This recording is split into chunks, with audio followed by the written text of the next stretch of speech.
누가복음 4장 38, 39절 같이 읽을까요? 시작. 예수께서 일어나 회당에서 나가사 시몬의 집에 들어가시니 시몬의 장모가 중한 열병을 앓고 있는지라. 사람들이 그를 위하여 예수께 구하니 예수께서 가까이 서서 열병을 꾸짖으신데 병이 떠나고 여자가 곧 일어나 그들에게 수종드니라. 아멘. 자, 오늘 말씀을 보면은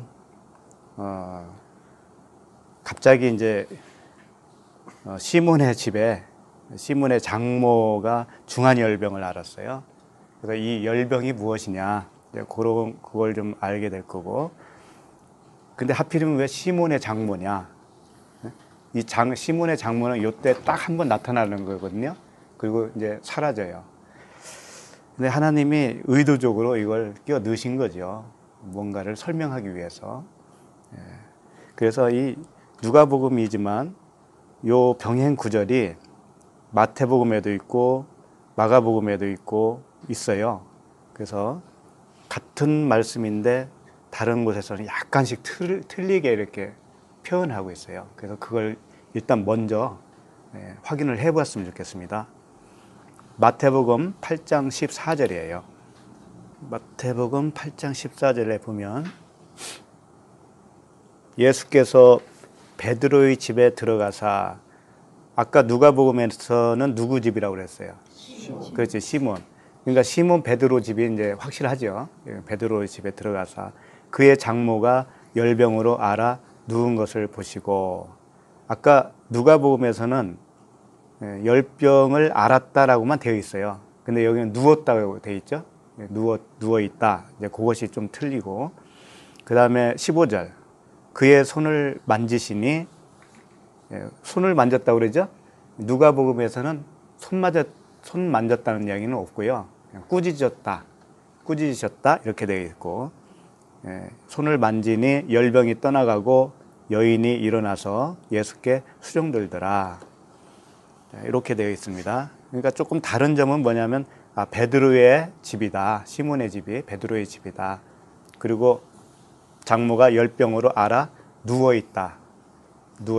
그 다음에 고치는 그 예수님의 방법이 손을 만지셨다. 누가복음에서는 꾸짖으셨는데 여기서는 손을 만지셨다. 이렇게 되어 있어요. 그 다음에 마가복음을 한번 보도록 하겠습니다. 마가복음 1장 29절이에요. 마가복음 1장 29절. 자, 보시면 회당에서 나와 곧 야고보와 요한과 함께 시몬과 안드레의 집에 들어가시니, 이렇게 되어 있죠. 아까는 이런 말씀이 없었잖아요. 누구 들어갔다는 거예요? 야고보, 요한, 시몬, 안드레, 이렇게 4명과 함께 주님이 들어가신 거예요. 아까는 누구와 들어갔다는 얘기가 없었어요. 누가복음에는. 그 다음에 30절 시몬의 장모가 열병으로 누워 있는지라 사람들이 곧 그 여자에게 대하여 예수께 여짜온데 나아가서 그 손을 잡아 일으키시니, 여기서 이제 손을 잡아 일으키셨어요. 그 다음에 열병이 떠나고 여자가 그들에게 수종드니라. 이렇게 돼 있어요. 그러니까 좀 다른 점이 뭐냐면, 이걸 다 종합해보면 베드로의 장모가 확실하고, 그 다음에 예수님과 함께 그 집에 들어간 사람들이 총 5명이죠. 예수님까지 해서. 근데 야고보와 요한은 형제예요. 그 다음에 시몬과 안드레도 형제예요. 이렇게 형제 이렇게 들어간 거예요. 근데 이제 우리가 성경을 보면은 변화산상에도 보면은 요한과 야고보, 베드로 이렇게 꼭 3명 데려가요. 그 다음에 주님이 겟세마네 동산에서 기도할 때도 요 3명을 데려갑니다. 이게 수제자들이에요, 쉽게 말하면.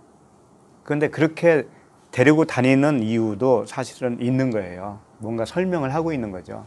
우리가 다 그걸 주님의 마음을 다 이해는 못한다 할지라도 좀 이렇게 미뤄서 생각할 수 있는 건 뭐냐면, 야고보는 그 뒤꿈치라는 뜻이에요.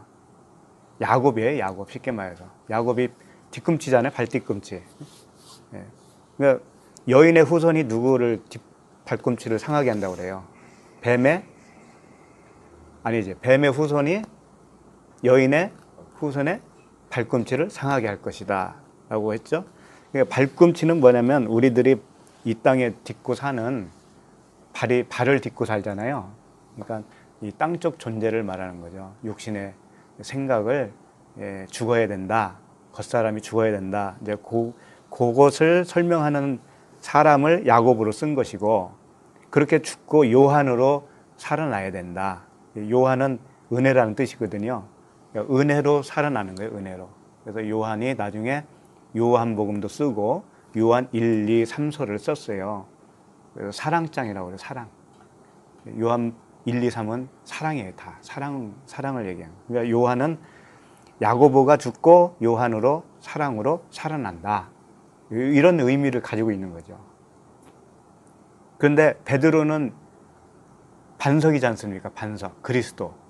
그러니까 요한과 베드로는 같은 의미를 가지고 있는 거예요. 결국은 그리스도다. 그런 의미를 가지고 있죠. 그래서 사실은 야고보가 제일 먼저 순교를 합니다. 진짜로. 사도들 중에 제일 먼저 순교를 해요. 자, 뭐 거기까지는 이제 우리가 알 수가 있고, 그러면 열병이 무엇이냐 이거예요. 열병. 그래서 이걸 알기 위해서 레위기서를 한번 봤으면 좋겠어요. 레위기서. 레위기 26장 16절 보면, 내가 이같이 너희에게 행하리니 곧 내가 너희에게 놀라운 재앙을 내려 폐병과 열병으로 눈이 어둡고 생명이 쇠약하게 할 것이요 너희가 파종한 것은 헛되리니 너희의 대적이 그것을 먹을 것이며. 이렇게 돼 있어요. 여기 보면 폐병과 열병이 나오죠. 근데 열병으로 어떻게 된다고 그래요? 눈이 어둡다. 그러니까 열병은 눈이 어두운 상태를 말하는 거죠. 영적 눈이 어두워요. 보이기는 보이는데 어둡다 이거죠. 그 다음에 생명이 쇠약하게 할 것이요 그랬죠. 그러니까 생명이 있기는 있는데 생명이 약하다는 거죠. 병들어서. 그러니까 이 열병이라는 건 뭐냐, 생명을 가진 자가 맞기는 맞아요. 태어났어요. 그런데 아직 눈도 어둡고 이렇게 장성한 자가 아직 되지 못해서 연약하다 이거예요. 그런 상태를 설명해 주고 있고, 그 다음에 쇠약하게 할 것이요 너희가 파종한 것은 헛되리니 그러잖아요. 그러니까 너희가 파종한 거라는 것은 뭐냐면 하나님이 파종한 게 아니고 내가 파종한 거잖아요. 그렇죠?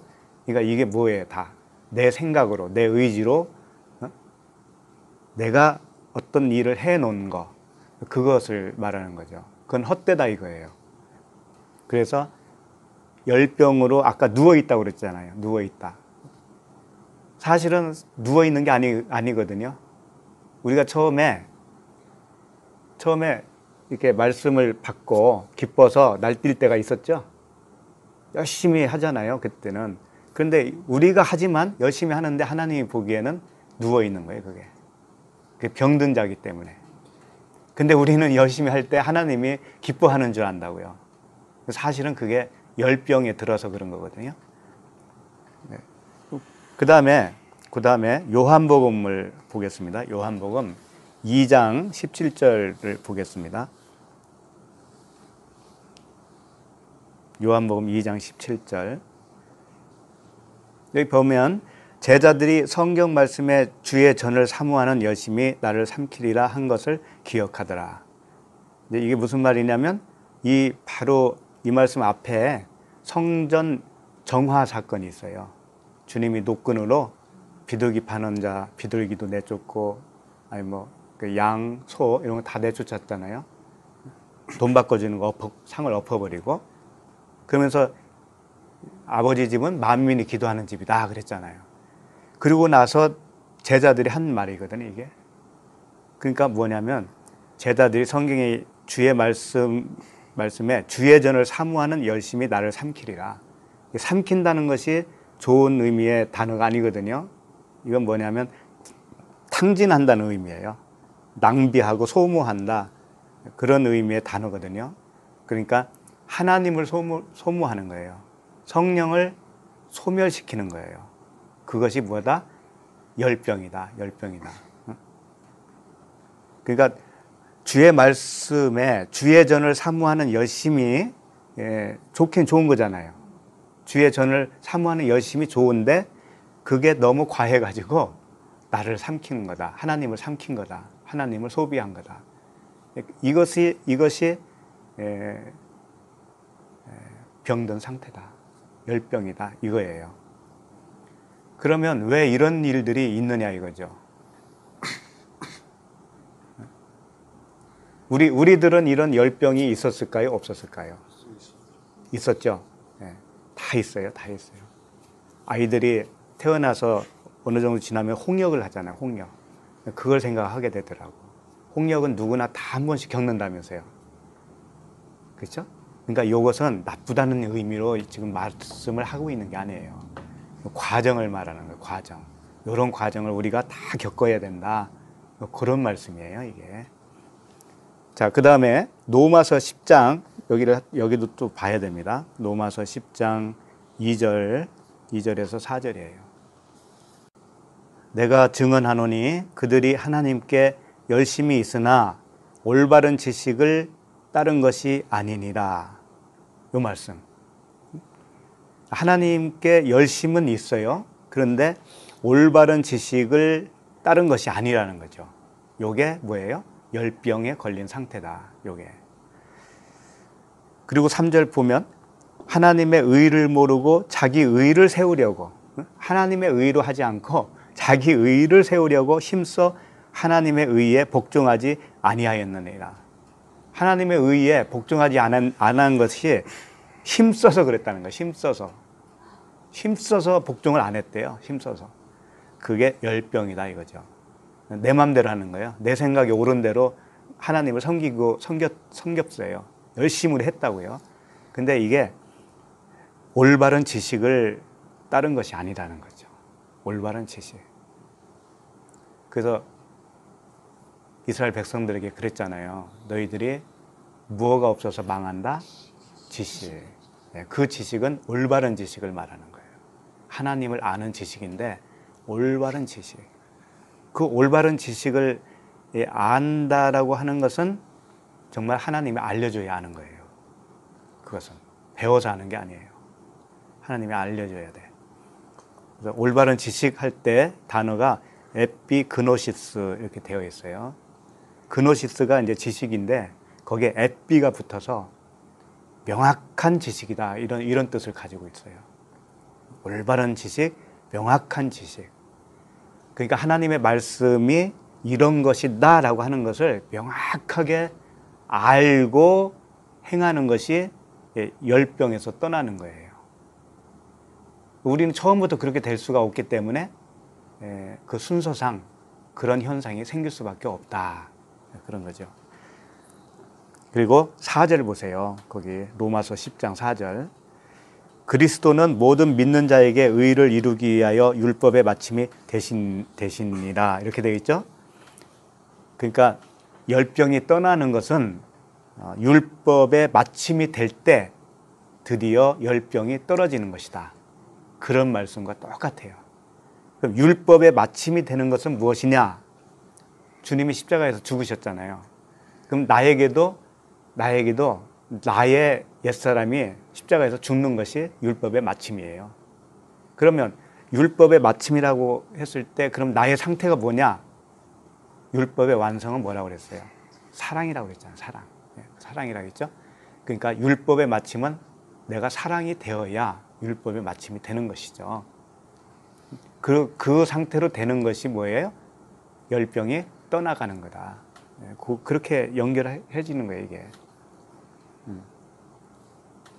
그래서 하나님의 말씀을 우리가 오해를 하고 있으면 반드시 오해한 상태로 행동이 나올 수밖에 없어요. 그럴 거 아니에요. 그러면 그 열병이 걸린 채로 살아가는 거죠. 어떤 사람은 과하게 열심히 하는 사람이 있는가 하면 어떤 사람은 과하게 아무것도 안 해도 그게 다 병 걸린 겁니다. 안 하는 것도 병 걸리는 거고 하는 것도 병 걸린 거예요. 하나님이 정말 그리스도 그분이 우리를 이끌어가는 삶은 때로는 열심을 낼 수도 있고 때로는 잠잠할 수도 있고 그분에 따라서 하는 거예요. 그분이 하라는 대로 하는 거죠. 그게 정답이잖아요. 그렇게 되는 거예요. 근데 뭐든지 안 하는 것이 장땡이다 이렇게 딱 그 결정을 지어 놓으면 그것은 성령의 운행하심이 아니에요. 그것은.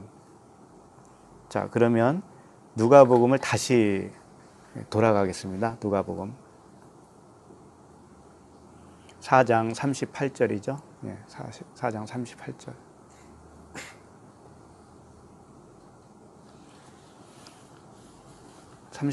보면 예수께서 일어나 회당에서 나가사 시몬의 집에 들어가시니 그렇습니다.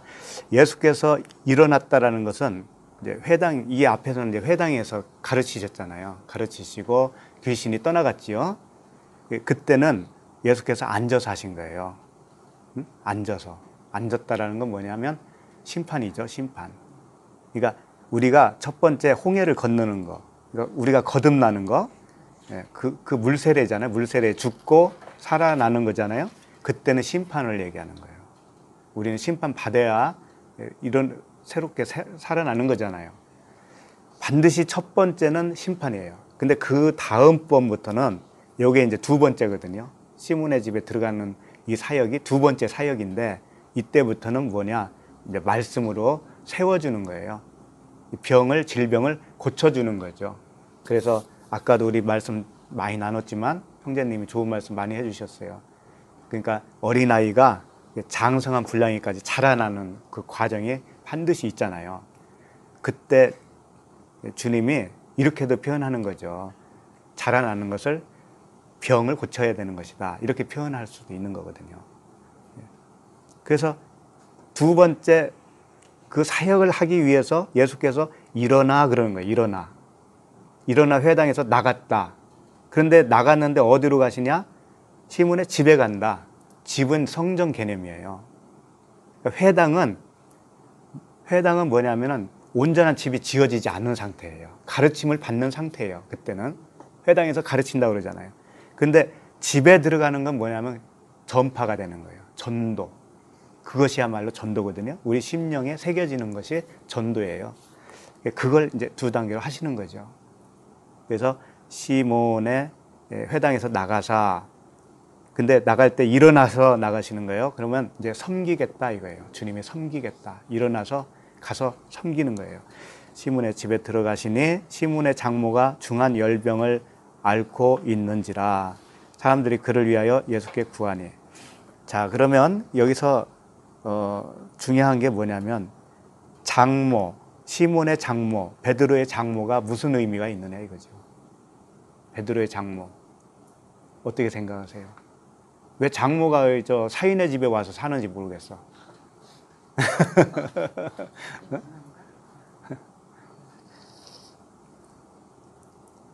시몬이라고 하는 뜻은 들음이라는 뜻이에요. 그래서 듣고 나면 베드로가 돼버려요. 그러니까 주님이 복음을 말씀하시잖아요. 시몬이 들어요. 그러면 듣고 나면 베드로가 되는 거거든요. 근데 그것을 베드로에게 직접 말을 하는 것으로 하지 않으시고 장모에게 병을 고쳐주는 방법으로 우리에게 가르쳐주고 있는 거예요. 뭐냐? 그게 뭐냐? 장모라고 하는 것은 뭐와 같으냐면은 베드로의 어머니와 같은 거예요. 베드로의 어머니인데 촌수가 달라졌어요. 촌수가 뭐예요? 한 건너간 거잖아요. 장모니까. 그건 뭐냐? 베드로의 입장에서 어머니라고 하는 것은 말씀이에요. 언약이란 말이에요. 언약인데 장모니까 무슨 언약이 되겠어요? 잘못된 언약이죠? 네, 그러니까 하라와 같은 여자의 하갈과 같이 아들이 준 언약이라기보다는 그 종의 여인의 언약이에요. 하갈과 같이. 이게 땅의 예루살렘. 그러니까 쉽게 말하면 이제 표면적 율법이에요. 행위 언약의 어머니예요. 그럼 행위 언약으로 붙들고 있는 자가 누구냐? 베드로라는 거예요. 그러니까 사실은 베드로의 장모를 고치는 게 아니고 베드로를 고치는 거예요. 베드로가 알고 있는 말씀을 고치는 거예요. 그 장면이에요, 이게. 그래서 장모라고 하는 단어가 펜테라인데 시어머니라고도 합니다. 이걸 시어머니 할 때도 이 단어를 같이 써요. 그러니까 여자에게 있어서는 시어머니 할 때 펜테라라고 그러고 남자에게 있어서 장모 할 때도 펜테라예요. 그 다음에 이제 베드로의 그 말씀을 고쳐주는 거예요. 이게 언약을 고쳐주는 거예요. 근데 그 행위 언약으로 되어 있는 상태가 나의 의로 하고 있는 상태가 중한 열병을 앓고 있다라는 거예요. 그래서 열병이라고 하는 게 열병 피레토스라고 되어 있는데 피레토스 피르가 열이에요. 피르가 열에서 온 거예요. 열에서. 그러니까 이것은 무슨 이야기냐? 성령께서 우리에게 오셔야 우리가 구원이죠. 그렇잖아요? 근데 처음에 물세례 홍해를 건넜을 때는 하나님이 우리 내면에 오시는 것이 아니고 밖에 계셔요. 개념상 그렇게 표현하는 거예요. 그러니까 모세가 시내산에서 하나님을 만나잖아요. 그러니까 하나님은 항상 겉에 계시잖아. 밖에. 이스라엘 밖에 계시죠. 그러니까 그런 상태예요. 그런 상태. 그런 상태는 성령이 밖에서 역사하셔요. 그런데 열이 온 거죠. 그 성령의 불이 온 거죠. 왔는데 밖에 계시기 때문에 그 열이라고 하는 것은 나의 열정이에요. 밖에서 역사는 하시는데 내가 추구하는 어떤 행동은 어디서 나오는가 하면 나에게서 나오는 거예요. 나에게서. 그래서 안식일에 뭘 피우지 말라고 그래요. 안식일에 불 피우지 말라고 그러죠. 안식일에 하지 말아야 할 거 그거 세 가지가 있는데 그 중에 하나가 안식일에 불을 피우지 말아라라고 하는 조항이 있어요. 그 불은 너의 불을 피우지 말라 그런 뜻이에요. 왜? 안식일에는 불이 필요 없어요. 안식의 주인 자신이 불이기 때문에 그래요. 근데 불을 또 피우잖아요. 그러면 나의 의의를 피우는 거예요. 그래서 안식일에는 불을 피우지 말아라. 근데 중한 열병을 앓고 있는 이 상태에서는 자기 불을 피우고 있는 거예요, 지금. 자기 생각이라고 하는 불을 피워서 열심으로 내고 있는 거죠. 그 상태예요, 그 상태. 자, 그 다음에 누가복음 4장 39절로 보면 이제 그 장모의 열병을 치료하는 이제 장면이죠. 39절. 예수께서 가까이 서서 열병을 꾸짖으신데 이렇게 되어 있죠. 근데 가까이 서서라고 이렇게 되어 있는데 가까이가 아니고요. 그 위에예요. 위에. 예수께서 위에 계시는 거예요. 물론 사실상 위에 있을 수는 없잖아요. 그런데 가까이 왔다고 하는 그 뜻이 위에 있다. 에파노라고 하는 단어예요. 위에 있다. 위에 있다. 왜 그러냐면은 고치시는 의원은 위에 있어야 되잖아요. 환자는 밑에 있어야 되는 거예요. 위에 분이 그 능력으로 밑에 있는 자를 고쳐주는 거죠. 그것을 이렇게 표현하고 있어요. 가까이 서서 열병을 꾸짖으신데 이게 뭐예요? 꾸짖는다는 것은 성령의 책망이에요. 성령께서 세 가지 책망하신다고 그랬잖아요. 그 성령이 책망하시는 그 상태를 여기서 표현하는데 다른 마태복음, 마가복음에서는 이 장면을 손을 만지셨다. 그 다음에 마가복음에서는 손을 잡고 일으키셨다. 이렇게 되어 있거든요. 그러니까 꾸짖으신 거나 손을 대신 거나 만져주신 거나 손을 잡고 일으키신 거나 사실상 같은 거죠. 같다는 의미예요. 그러면 꾸짖는다는 건 뭐냐면 말씀으로 하셨다는 거였거든요. 말씀으로 고쳐주신 거예요. 그러면 손을 댔다라는 건 뭐냐면 손을 만졌다라는 건 뭐냐면 손이라고 하는 것은 어떤 그 일을 하는 게 손이잖아요. 일. 그렇죠? 일은 뭐냐 하나님의 손은 뭐냐면 구원하는 일의 손이에요. 그렇죠? 하나님은 구원하는 하나님이시니까 하나님의 손은 구원해 주시는 손이에요. 근데 인간의 손은 무슨 손이냐면은 자기 의에서 나온 자기의 일이에요. 자기의 일. 그래서 주님이 그 손을 만졌다라는 것은 뭐냐? 하나님의 구원의 손으로 바꿔줘 버리는 거예요. 그 손을 자체를. 그러니까 그걸 또 꾸짖으셨다라는 표현으로도 했기 때문에 결국은 뭐예요?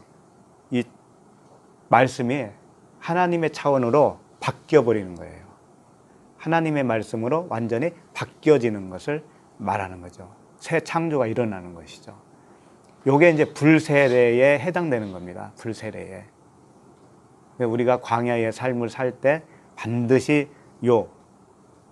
이 질병을 고치고 말씀을 고치고 우리의 생각을 부인시켜버리는 그런 기간이 광야의 삶이에요. 반드시 이것이 있다, 필요하다라는 겁니다. 필요해요, 진짜. 그래서 이제 이렇게 되면 어떻게 되느냐? 꾸짖으시니까 병이 떠나고 여자가 곧 일어나 그러잖아요. 곧 일어나 그들에게 수종되니라. 아까 예수님이 회당에서 일어나 그랬잖아요. 그것과 똑같은 거예요. 이 여자도 일어나게 되는 거예요. 처음엔 누워 있었는데 질병이 떠나고 나니까 일어나는 거예요. 이게 위로 섰다 그런 뜻이거든요. 하늘로 섰다 이런 뜻이에요. 하늘로 쓴 거예요. 그러면 그들에게 수종되니라 그러잖아요. 요게 이제 진짜 수종되는 거예요. 진짜 섬기는 거. 수종된다라고 디아코네오라고 하는 단어인데 섬김, 봉사, 수종된다 이런 뜻이에요. 그래서 이 진짜 수종될 수 있는 사람으로 딱 바뀌는 겁니다. 이게 그거예요. 그러니까 우리는 지금 각자 어디쯤에 와 있을까요? 열병을 다 고쳤습니까? 아니면 아직 홍역 중인가요? 그렇죠? 그렇게 생각하는 게 좋아요. 이 차원은 하도 깊고 길기도 해요. 그래서 우리는 육을 입고 있는 동안에 이 기간을 지나가는 거예요. 자, 그런데 요것을 이제 본문은 다 봤어요. 이제 본문은 볼 거 없어요. 이제 볼 거 없는데 주님이 회당에서 먼저 가르치시고 귀신을 내쫓고 두 번째로 뭘 하셨냐면 열병을 고쳐주셨습니다. 그러니까 주님은 항상 두 가지를 해요. 순서상. 그리고 마지막 하나 더 하는 게 있어요. 더 하는 거. 마지막이 뭔지 알아요? 본인이 십자가에서 죽으시는 거예요. 거기까지 세 단계거든요. 근데 그렇게 되기까지는 우리가 처음에 귀신 들린 자예요. 그 다음에 두 번째로 병을 앓고 있는 자였어요. 그러다가 십자가에서 진짜 죽는 거예요, 이제. 그러면 그게 안식이에요. 그렇게 되어야 되는 거죠. 그래서 이것을 주님이 어떻게 표현도 하냐면 표적으로도 표현을 합니다. 표적. 첫 번째 표적, 두 번째 표적, 이렇게 표적으로 표현을 했어요. 그래서 요한복음 2장 11절을 한번 보시면 그런 내용이 나와 있습니다.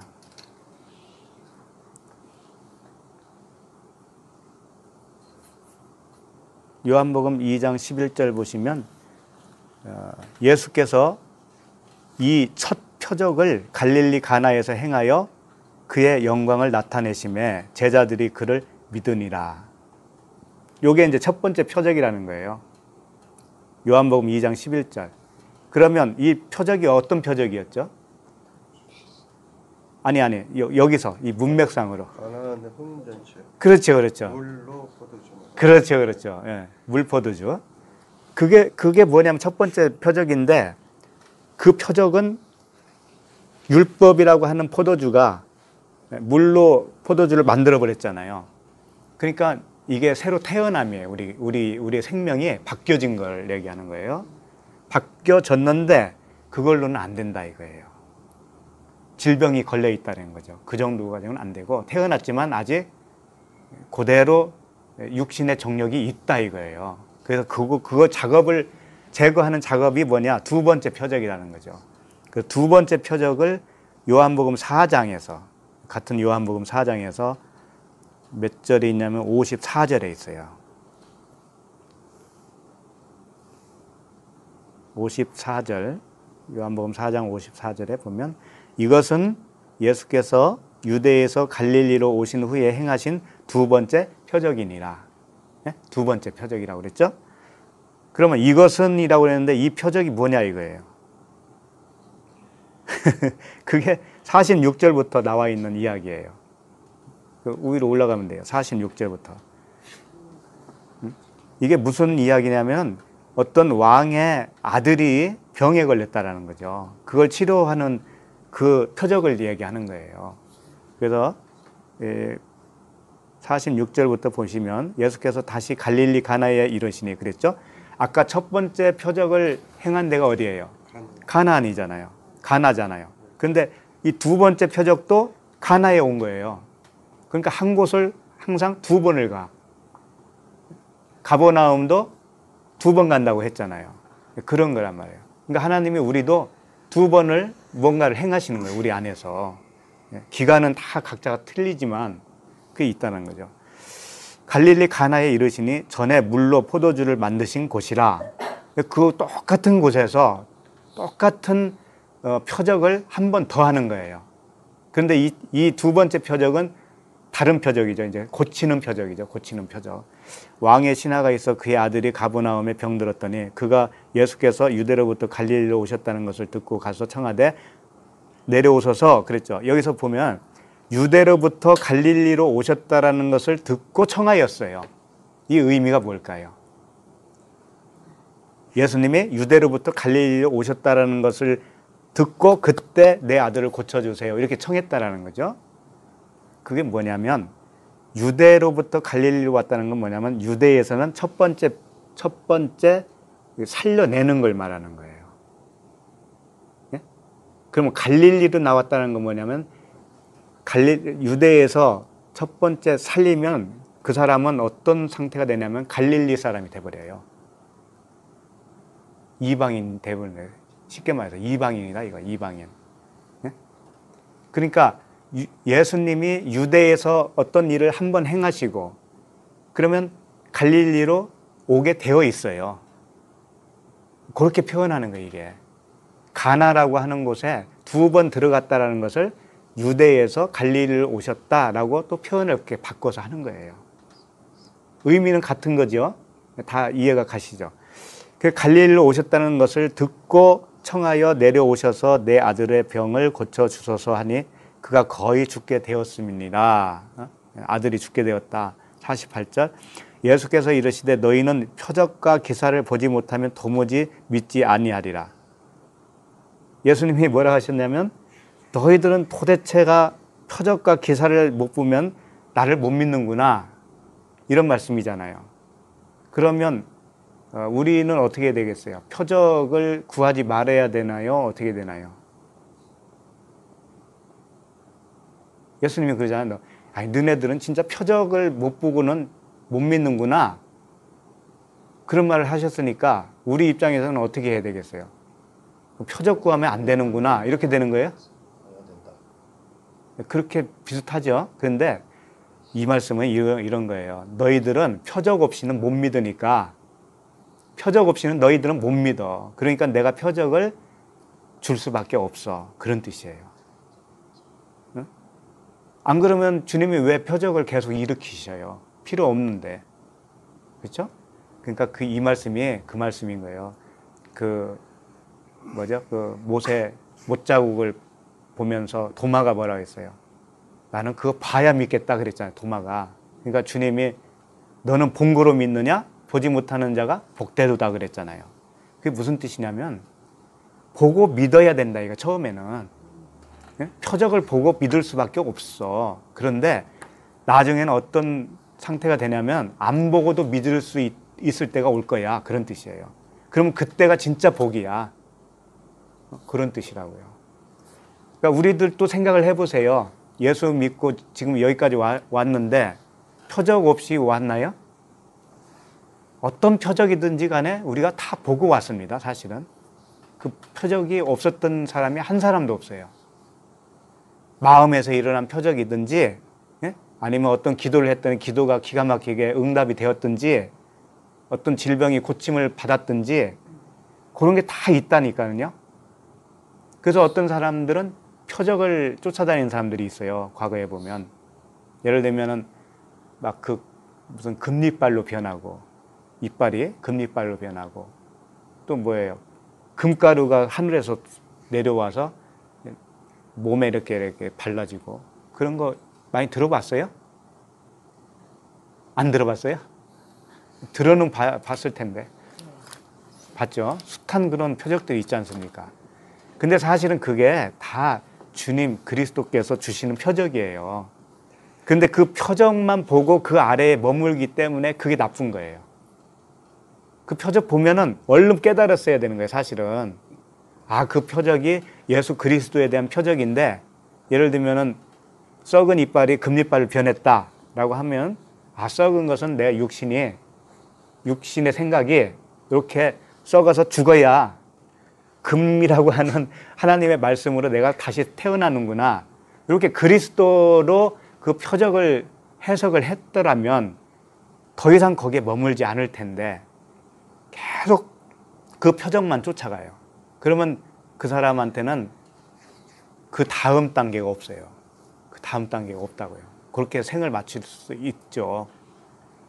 그러니까 표적을 볼 때는 그 표적 자체를 보고 믿음을 내가 갖잖아요. 방언을 하게 됨으로 인해서 내가 그 방언을 통해서 표적을 받잖아요.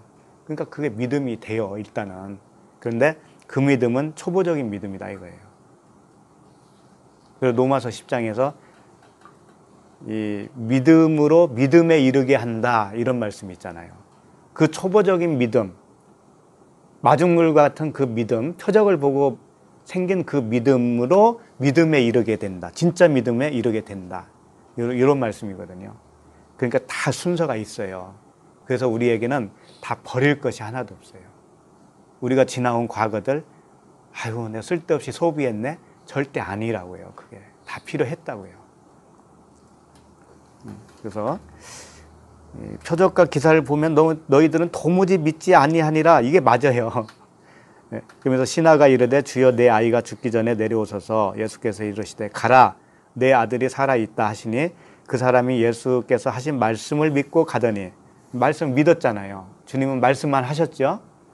요게 이제 두 번째 단계라는 얘기예요. 이게 믿음으로 믿음에 이르게 하는 그 믿음, 그리스도의 믿음.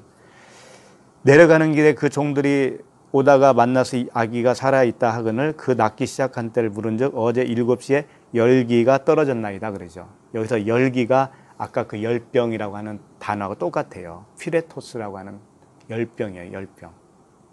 그러니까 이 왕의 아들도 역시 열병에 걸렸다라는 거죠. 그럼 왕의 아들이라고 하는 의미가 뭘까요? 왕의 아들. 왕이 신하의 아들 아니에요? 예, 왕의 신하의 아들인데 신하가 아니에요. 원어로 보면 그냥 왕이에요. 왕. 예, 잘못됐어요. 그러니까 이겁니다. 우리가 세상 임금이에요. 세상 임금인데 세상 임금이 낳은 아들이에요. 그렇다면 내가 육신의 생각으로 그 율법 아래에서 낳았던 아들이잖아요. 그 아들. 그 아들을 고쳤다라는 의미는 뭐냐면 이제 제대로 된 아들을 내가 또 갖게 된 거잖아요. 그러니까 결국은 내가 고침을 받은 이야기예요. 왕이 고침을 받은 이야기예요. 그것이. 왕의 아들과 왕은 다 같은 거예요. 이게. 그렇게 표현한 거죠. 그의 아버지가 53절 그의 아버지가 예수께서 내 아들이 살아있다 하신 말씀하신 그때인 줄 알고 자기와 그 온 집안이 다 믿으니라. 온 집안이 믿었다는 것은 온 식구가 믿었다는 의미가 아니고 나 한 사람 안에 온 집안, 성령의 전이 됐다 이거예요. 온전한 성령의 전이 되었다 이런 의미예요. 이것은 예수께서 유대에서 갈릴리로 오신 후에 행하신 두 번째 표적이다. 이렇게 되는 거예요. 두 번째 표적. 그러니까 항상 주님은 우리에게서요 두 번째 표적이 있습니다. 첫 번째와 두 번째가 있어요. 그게 우리가 지나온 과거를 쭉 보면은 아실 수 있어요. 각자가.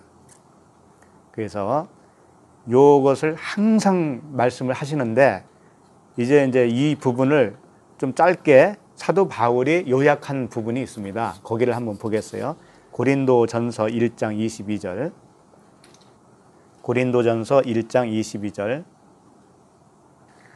유대인은 표적을 구하고 헬라인은 지혜를 찾으나 이렇게 되어 있죠. 이게 무슨 뜻이냐? 유대인은 그냥 표적만 구하고 헬라인은 무조건 지혜를 구한다 이런 소리가 되잖아요. 문자는. 그러면 유대인 중에서는 지혜를 구하는 사람이 없을까요? 또 헬라인 중에서는 표적을 구하는 사람이 없을까요? 있을 거 아니에요. 그런데 왜 주님은 꼭 이렇게만 얘기하시냐 이거예요.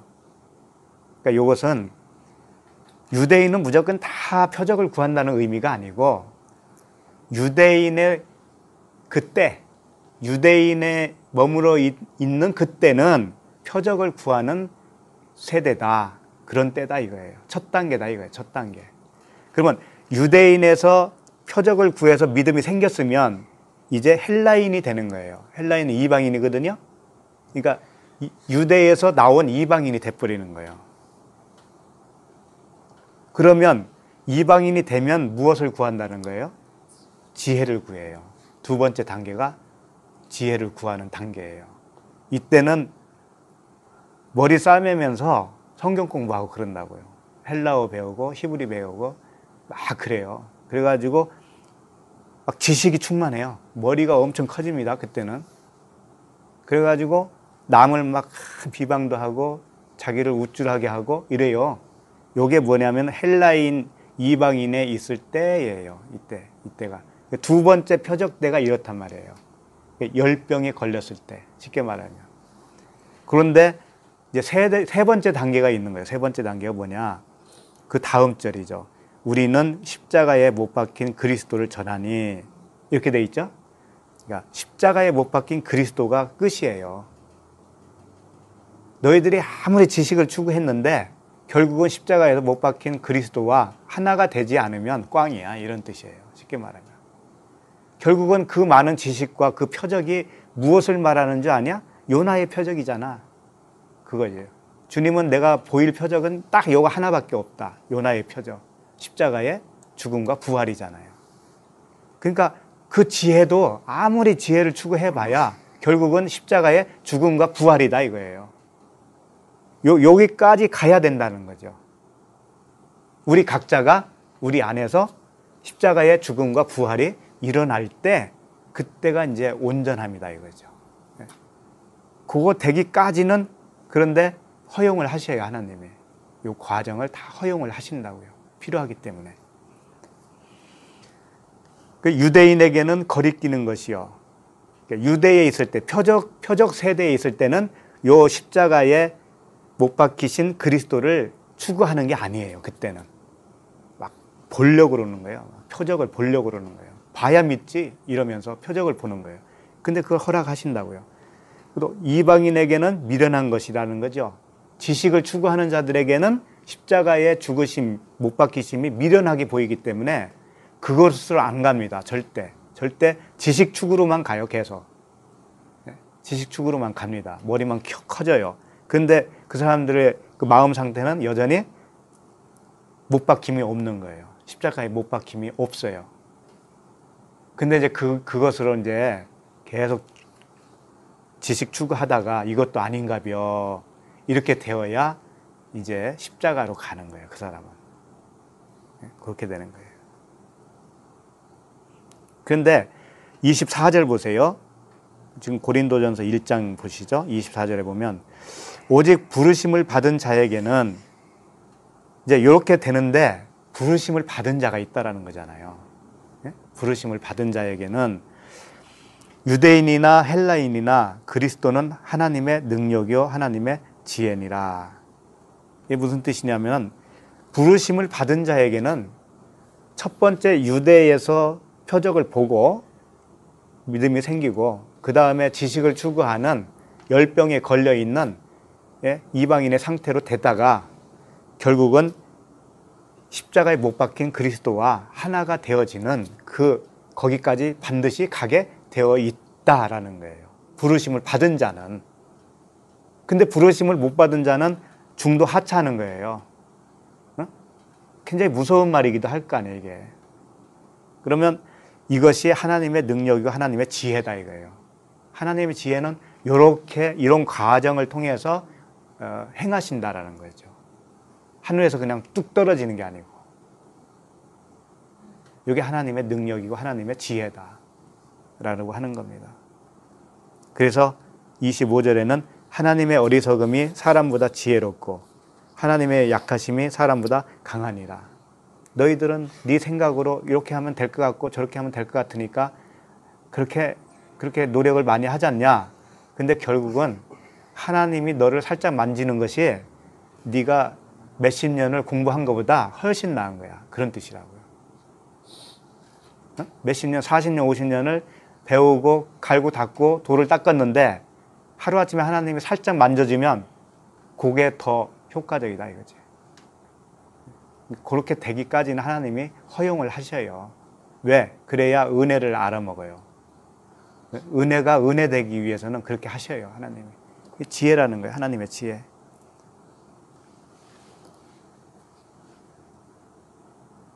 참 하나님의 지혜 때문에 우리가 고생도 하죠. 그러시는가요? 근데 그게 배려예요. 배려. 하나님의 배려. 우리의 체질을 알기 때문에.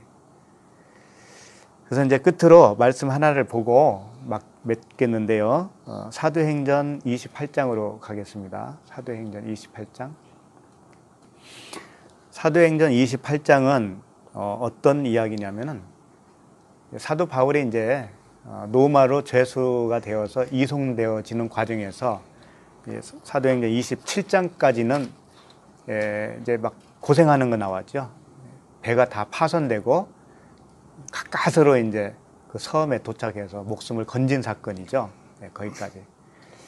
그러니까 요것도 어떻게 봐야 되느냐. 그렇게 바다에서 건진받고 풍랑 잃고 거기서 죽을 뻔했잖아요. 요게 예를 들면은 홍해를 걷는 거예요. 애굽에서 홍해를 걷는 사건과 같은 거라고요. 의미가. 그러면 28장부터는 어떤 내용이냐면 이제 홍해를 건너서 광야로 나온 사건이에요. 광야에서 뭐 하냐? 이게 이제 이렇게 되는 거죠. 사도 바울은 여기서 그리스도의 역할을 해요. 그리스도의 역할을 하고 이 멜리데 섬에 있는 원주민들이 있잖아요. 그 원주민들을 구원하는 그런 사건이에요. 원주민들을 하나님이 구원시켜요. 근데 바울이 그리스도와 같은 그 역할로 여기서 어떤 행함이 있다고요. 그것을 잘 봐야 되는 거죠. 자, 그럼 1절부터 28장 1절부터 보시겠습니다. 자, 우리가 구조된 후에 안즉 그 섬은 멜리데라 하더라 이렇게 되어 있어요. 구조된 후 이제 홍해를 건너서 구조가 됐습니다. 그런데 섬에 도착했는데 멜리데라고 하는 뜻은 뭐냐면 멜리가 꿀이라는 의미예요. 멜리가 꿀이에요. 멜리데는 뭐냐면 꿀이 나오는 곳, 꿀이 생산되는 곳 그런 뜻이에요. 그러면 꿀은 뭘까요? 영적 의미가 꿀은 복음을 말하고 있습니다. 그 사자 입에 뭐가 있었어요? 꿀이 있었잖아요. 그 사자는 뭐라고 그랬어요? 그 표면적 율법이라고 그랬잖아요. 그 안에 들어있는 꿀. 그게 이제 율법이 아니고 복음이죠, 복음. 그러니까 멜리데라고 하는 이 섬은 벌써 복음화 시키겠다고 하는 의지로 이름이 이미 주어진 거예요. 자, 그 다음에 2절. 비가 오고 날이 참해 이렇게 되어 있죠. 이건 무슨 뜻이겠어요? 비가 온다는 것은 이제 이 섬에 말씀의 비가 온다 이렇게 봐야 돼요. 말씀의 비가 오는 거. 그러니까 이른 비 늦은 비 그러잖아요. 그러니까 이 섬에 처음으로 내린 비니까 무슨 비가 되겠어요? 이른 비가 되겠죠. 근데 이른 비 때는 날이 찬 거예요. 이른 비 때는. 왜? 늦은 비까지 와야 되니까. 이른 비는 날이 차다라고 이렇게 표현할 수밖에 없어요. 그래서 불을 피워놓고 그들을 영접했다 이렇게 되어 있죠. 그런데 여기 잘 보면 원주민들이 우리에게 특별한 동정을 하여 그렇게 되어 있죠. 특별한 동정을 하여 불을 피워 우리를 다 영접하더라 이렇게 되어 있죠. 이건 뭐냐? 그들에게 성령이 임한 거예요. 첫 번째로 성령이 오신 거라고요. 그들에게. 그럼 그들도 말씀을 가지고 있을 거 아니에요. 그 말씀의 불을 피우고 있는 거예요, 이들이. 말씀의 불을 피우고 있어요. 그렇지만은 온전치가 않아.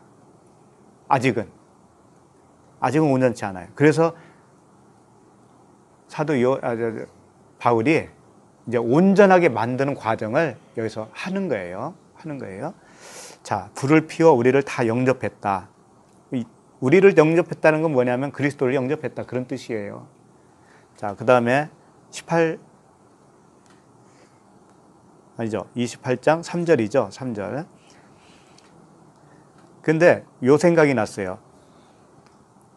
베드로가 예수님이 붙잡혔을 때 세 번 부인하죠. 3번 부인하잖아요. 그때 어떤 상황이었냐면은 날이 춥다고 되어 있어요. 날이 추운 거로 종과 아랫사람들이 불을 피워놓고 서서 쬐니 이렇게 되어 있어요. 그것과 이렇게 연관이 되더라고요. 그러니까 베드로가 이제 거기서 3번 부인하고 회개하죠. 이게 베드로를 고치는 장면이거든요. 그러니까 이 멜리데 섬도 똑같은 모양새로 멜리데 섬에 있는 주민들을 고치는 거라고요. 그렇게 보시면 되겠고, 3절 보시면 바울이 나무 한 묶음을 거두어 불에 넣으니 뜨거움으로 말미암아 독사가 나와 그 손을 물고 있는지라. 자, 바울이 한 묶음을 거두어 불에 넣었다. 나무 한 묶음이 뭘까요? 나무는 항상 예수 그리스도를 모형을 하고 있죠. 그 예수 그리스도를 어디에 넣었냐면은 성령의 불에다가 넣었다 이거예요. 성령의 불에 넣으면 그 말씀이 풀어지겠죠. 그렇죠? 그 말씀이 풀어지면 독사가 뭐냐면 쏘는 율법이란 말이에요. 그 율법이 바울의 손을 물었다라는 건 뭐냐면 바울을 죽이는 거잖아요. 그 율법이 바울을 죽이는 거예요. 그러면 바울이 여기서 무슨 역할을 하냐면 십자가에서 죽으시는 예수 그리스도를 여기서 역할을 하는 거예요. 왜? 예수님은 율법 아래로 오셨잖아요. 죄 아래로 오셨잖아요. 죄가 없으신데 죄를 자기가 덮어 쓰셨잖아요. 그러니까 독사에 물린 것과 똑같은 거란 말이에요. 본인이 물리고 본인이 십자가에 달잖아요. 본인을. 그러니까 이건 뭐냐? 덤탱이 쓰는 거잖아요, 다. 그 독사가 뭐예요? 율법이잖아요. 그러니까 광야에서 무슨 뱀이 나와서 그때 불뱀이 나와가지고 사람 물었잖아요. 근데 장대에다가 구리뱀을 다rum해 놓고 저걸 쳐다보면 낫는다 그랬단 말이에요. 그러니까 그걸 여기서 똑같이 재현을 하는 겁니다. 그러니까 어떻게 되냐? 물고 있으니까 이제 그 다음에 4절. 원주민들이 이 짐승이 그 손에 매달려 있음을 보고 서로 말하되 진실 이 사람은 살인한 자로다, 이렇게 표현을 했습니다. 그런데 바울이 살인죄를 지고 로마로 이송 중인 것은 아니에요. 살인죄는 아니었단 말이에요. 무슨 죄였죠? 유대인들이 바울을 잡은 이유가 하나님 모독죄거든요. 하나님 모독죄. 하나님 모독죄로 붙잡아서 이제 로마까지 이송시키는 거잖아요. 재판받게 하려고. 그런데 이들이 바울을 갖다가 느닷없이 살인자로 이렇게 표현을 하고 있단 말이에요. 그러면 바울이 살인자라고 하는 것은 뭐냐면 예수님이 살인자라고 하는 것과 똑같아요. 예수님이 살인자예요. 왜?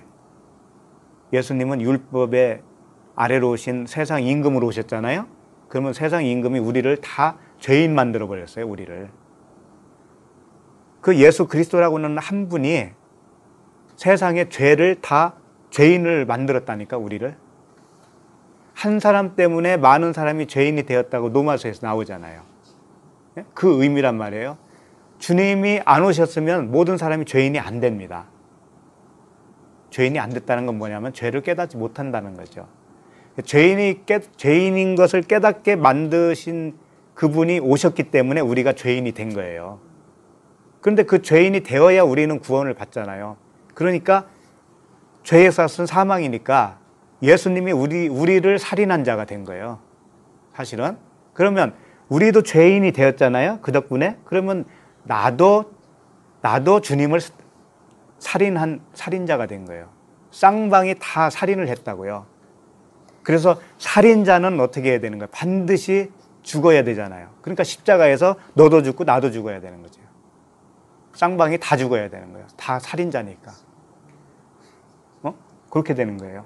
그러니까 얘네들이 지금 바울을 살인자다라고 하는 거고요. 그 다음에 바다에서는 구조를 받았다라고 하는 건 뭐냐면 물세례로 살인자니까 물세례로 죽고 바다에서 구원을 받았다 이거예요. 다시 태어났다 이거예요.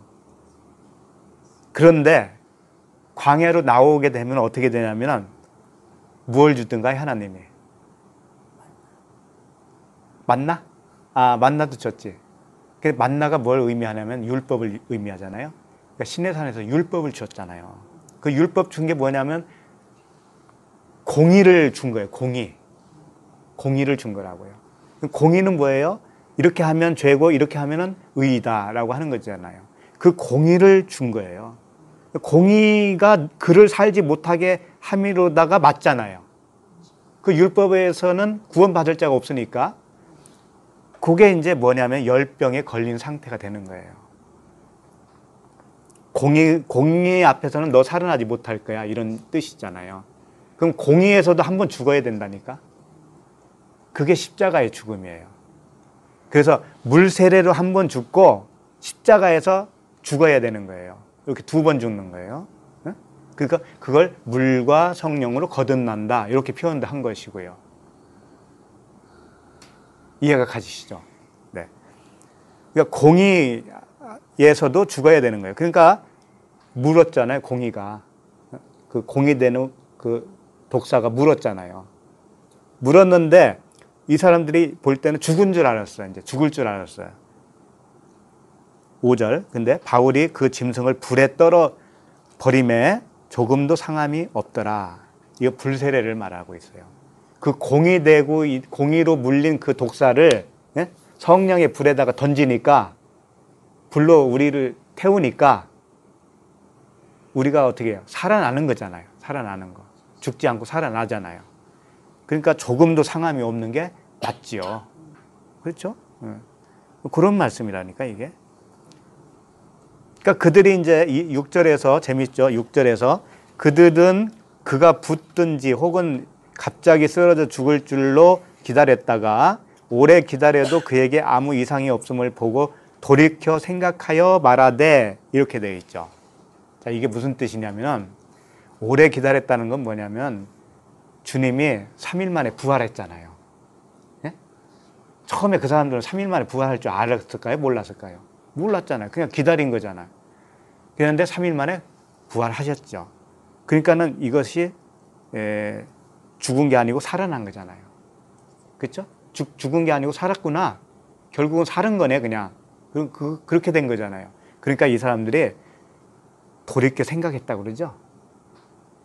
있잖아요. 돌이켜 생각하여 말하되 그랬잖아요. 이게 회개예요. 회개.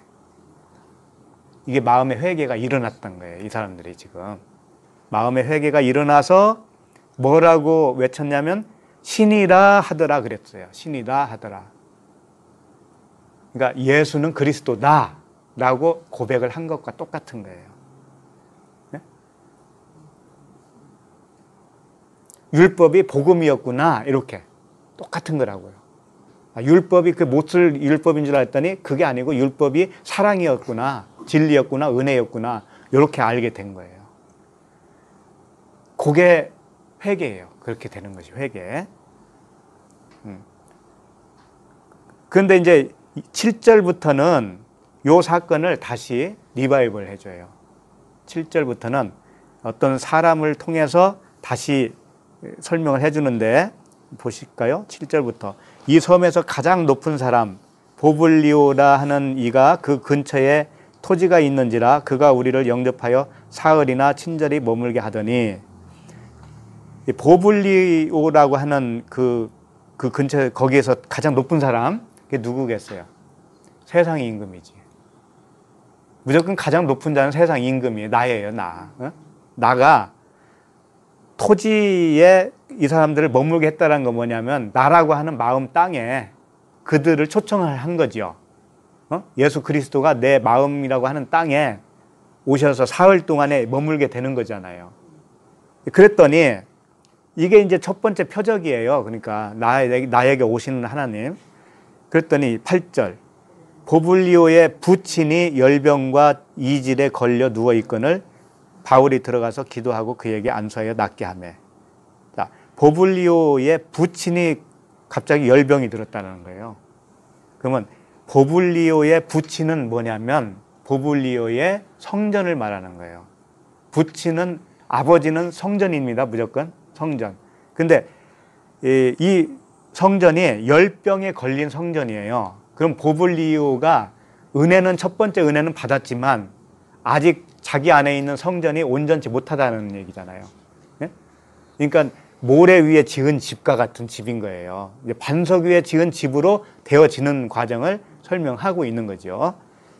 그러니까 사실은 보블리오를 고치는 겁니다. 이게 보블리의 아까도 누구예요? 베드로의 장모를 고치는 것이 베드로를 고치는 거라고 그랬잖아요. 똑같은 원리예요. 열병과 이질. 열병은 피레토스, 아까 베드로의 장모가 열병 들었다. 그 단어하고 똑같은 겁니다. 열병과 이질에 걸렸다라고 했다. 이질은 디센테리아라고 하는 단어인데 창자 질병이야. 창자. 창자가 병들은 거예요. 그러면 성경에서 창자는 뭐냐? 내장이잖아요. 우리의 속이잖아요. 유다가 죽을 때 어떻게 죽었어요? 배가 터지고 창자가 다 흘러나왔다. 이렇게 되어 있죠. 그러니까 우리 겉사람의, 옛사람의 그 생명이 창자예요. 옛사람의 생명이 창자다. 그 옛사람의 생명이 창자인데 창자가 질병이 걸린 거예요. 요게 이제 나으면 어떻게 되냐면 새로운 창자가 되는 거예요. 새로운 생명이 되는 거예요. 그걸 의미하고 있죠. 그래서 그 걸려 누워 있거늘 바울이 들어가서 기도하고 안수하여 낫게 하매. 짧은 단어지만 기도와 안수는 치료하는 과정을 설명하고 있어요. 첫 번째는 기도고 두 번째는 안수다. 이 안수라는 게 뭐냐? 아까 예수님이 베드로의 장모의 손을 만진 것과 같이 똑같은 거예요. 안수. 손으로 그에게 대어주는 거예요. 그건 뭐냐? 말씀으로 치료하는 것과 동일해요. 베드로의 장모도 꾸짖었다고 그랬잖아요. 그러니까 그 말씀으로 꾸짖는 거잖아요. 성령의 책망. 이게 다 말씀으로 하는 거예요. 이게 말씀으로 열병과 이질을 치료한 거예요. 그랬더니 나았다 이거예요. 나았다. 이러므로 섬 가운데 다른 병든 사람들이 와서 고침을 받고 후한 예로 우리를 대접하고 떠날 때에 우리 쓸 것을 배에 실었더라. 여기서 바울이 병을 고쳐줬으니까 그들이 고마워서 배에다가 쓸 것을 실어줬다. 그런 뜻이죠. 그럼 쓸 것이 무엇일까요?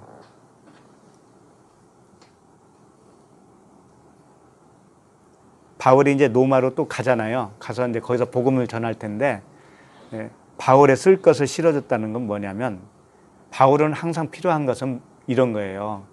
우리가 누구에게 복음을 전하죠? 그러면 그에게서 필요한 게 뭐예요? 그에게서 얻고자 하는 거. 네? 옆사람에게 복음을 전했어.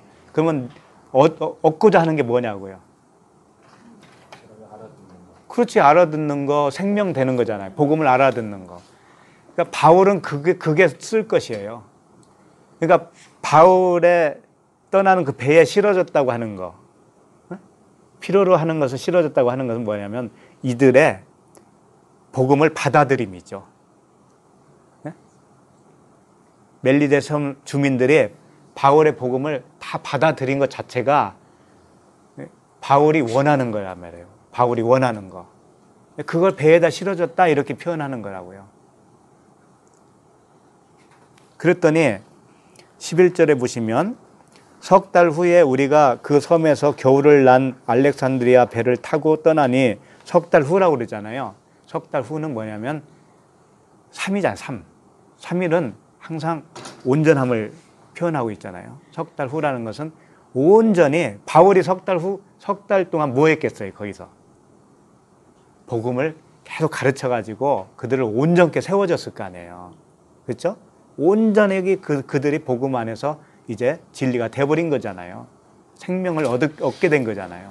그렇게 하고 나서 이제 떠나는 거예요. 떠나는데 그 배의 머리 장식은 디오스 구로라 이렇게 되어 있어요. 배의 머리 장식은 머리는 뭐겠어요? 예수 그리스도죠. 예. 그러니까 디오스 구로라는 뜻이 뭐냐면 원래 제우스 쌍둥이 아들이라고 하는 데에서 나온 말이에요. 쌍둥이인데 이 코라시온이라고 하는 소녀, 처녀라고 하는 단어와 합성어로 이루어졌어요. 이게 무슨 뜻이냐? 처녀는 이런 뜻이잖아요. 바울이 그랬잖아요. 너희를 그리스도에게 네? 무슨 처녀로 중매한다고 그러잖아요. 그렇죠? 너희를 신부, 처녀와 같은 신부로 중매한다 그러잖아요. 그러니까 멜리데 섬 사람들은 신부, 처녀, 그 소녀가 된 거예요. 그들과 쌍둥이 아들이라고 하는 예수 그리스도와 연합을 이루었다. 그렇게 되어 있는 배다라는 뜻이에요. 이 뜻이다. 쉽게 말하면 그리스도와 우리가 연합되었다. 그것이 그 배의 머리 장식이다. 이런 뜻이죠. 그러니까 결국은 뭐예요?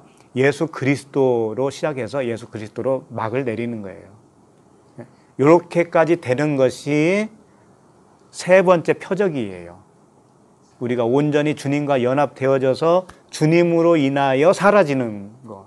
성령의 법으로 사라지는 삶.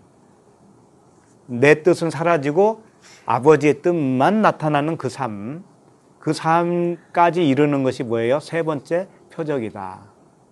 세 단계다. 그게 3일길이다. 그게 석 달이다. 그런 뜻이에요. 그렇게 되어야 되는 거죠.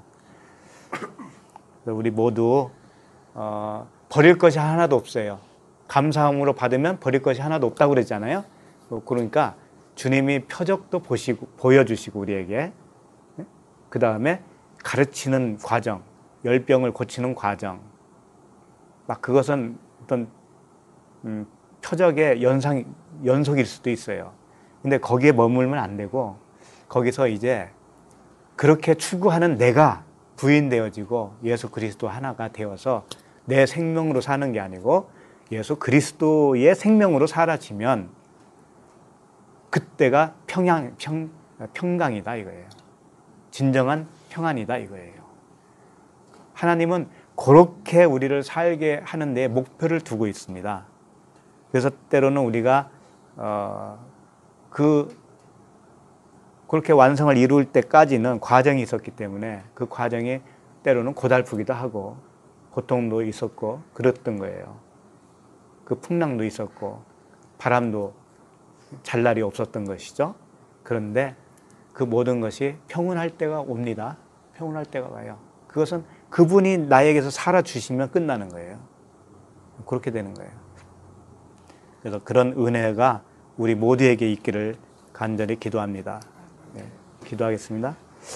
아버지 하나님 은혜를 감사합니다. 우리를 애굽에서 홍해로 건너오시고 광야를 지나 가나안 땅에 가는 그 여정을 주님은 이렇게도 설명하시고 저렇게도 설명하셔서 우리에게 그 진리를 깨우쳐 주시니 감사합니다. 우리에게 일어났던 모든 과정들, 경험들, 그런 표적들이 다 그리스도의 표적이요 그리스도와 하나가 되어야 된다는 그 최종 목표를 설명해 주셨나이다. 이것들을 다 우리가 귀중히 여기게 하시고 이제 더 귀한 그 아버지와 연합, 그리스도와의 연합이 우리 안에서 일어나시고 주님의 생명으로만 사라지는 우리 모두가 되게 하여 주시옵소서. 예수 그리스도의 이름으로 기도합니다. 아멘.